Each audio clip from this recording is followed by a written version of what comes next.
Alright folks, so what we have here are some examples of what I call high value EDC knives. We're going to talk about what makes a knife a high value EDC knife.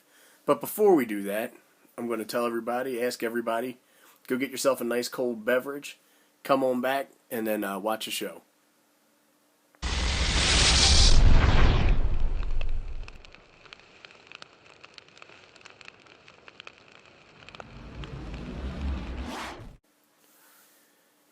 Alright, so hopefully everybody made it back. And for the scope of this video, or for the intent of this video, we're going to talk about high value EDC folding knives. And I'm going to talk about tactical folders or locking knives.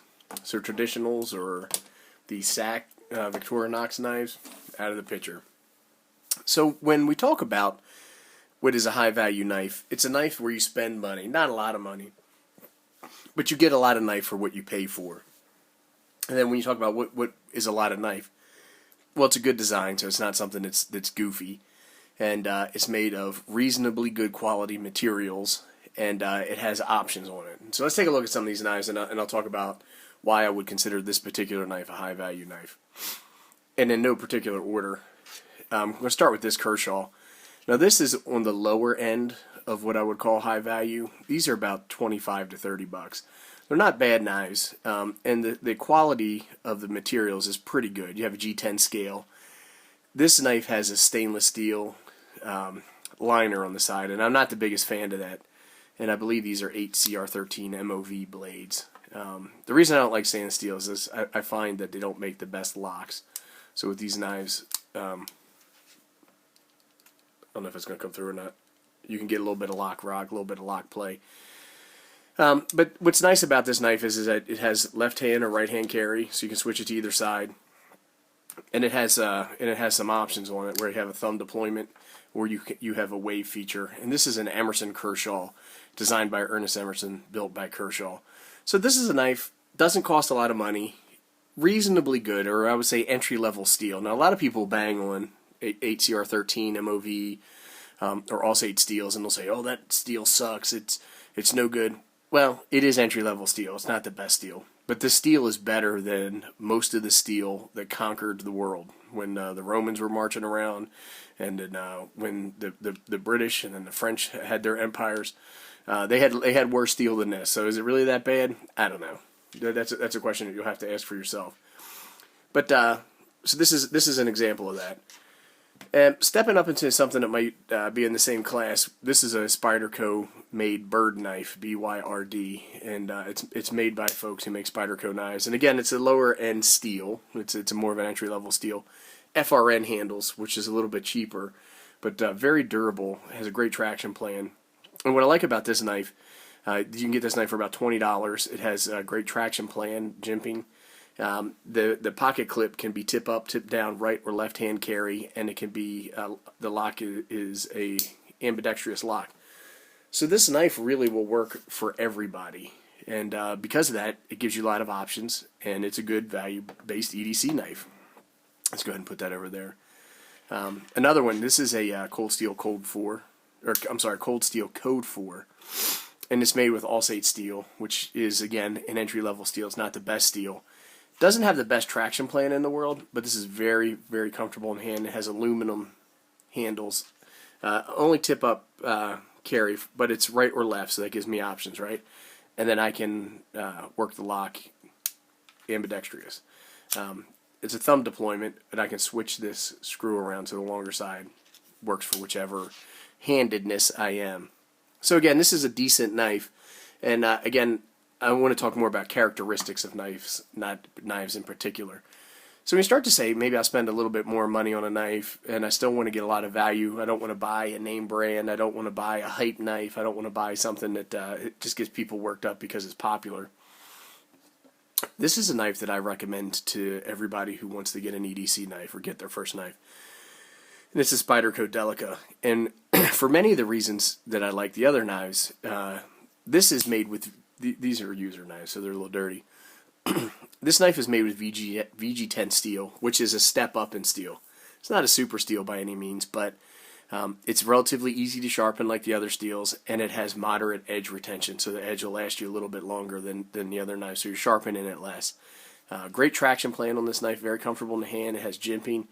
It has bidirectional FRN, so this is fiberglass reinforced nylon, which is great. Let's see if we get a little bit of a zoom on this, which is very durable for a knife. And again, this lock can be worked with either a right-handed or left-handed person the same way.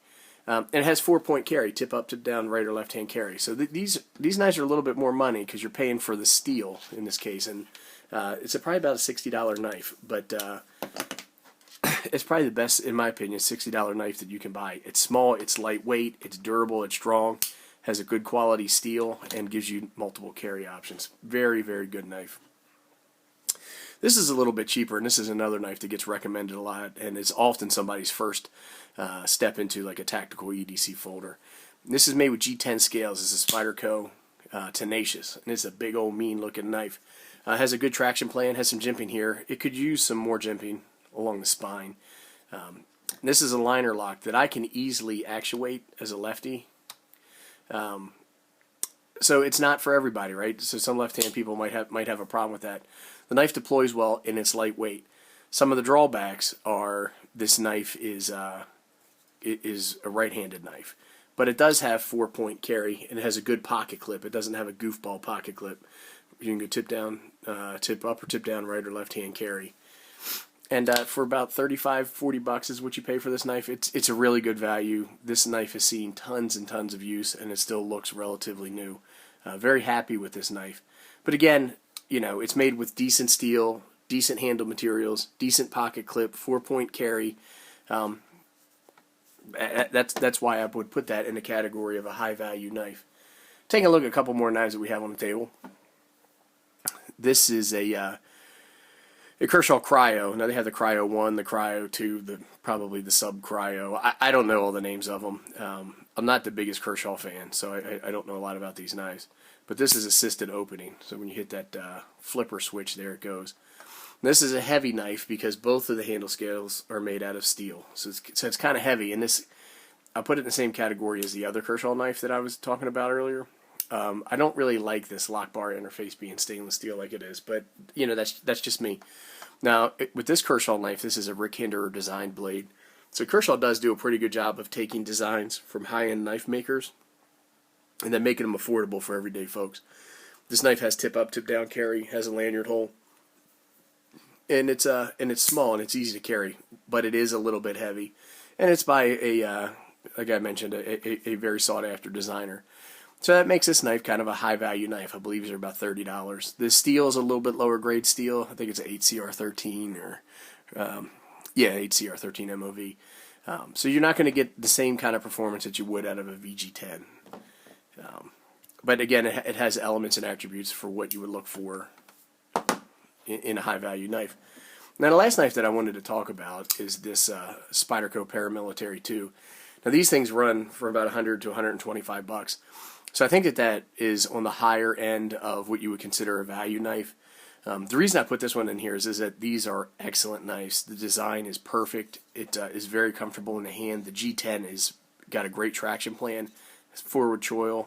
You have jimping along the back of the knife, which makes it very convenient and easy to hold. The grind is phenomenal. The design of the blade, it's a great slicer. And it's kind of delicate, so I wouldn't go prying or doing anything with this knife that's crazy. It has a large lanyard hole, so you can put lanyards on here. 4-point carry, which is some of the things that we talk about when we like a knife. Good pocket clip, not some goofy ass clip. It has a compression lock, which is a great lock, so it's very easy to open and close. Right or left-handed carry, but it is designed for a right-handed person. I'm a lefty. I don't even know how a right-handed person would do that. I just use my thumb. And it works well. And it has what's called a bushing pivot, which makes this thing buttery smooth to open and close.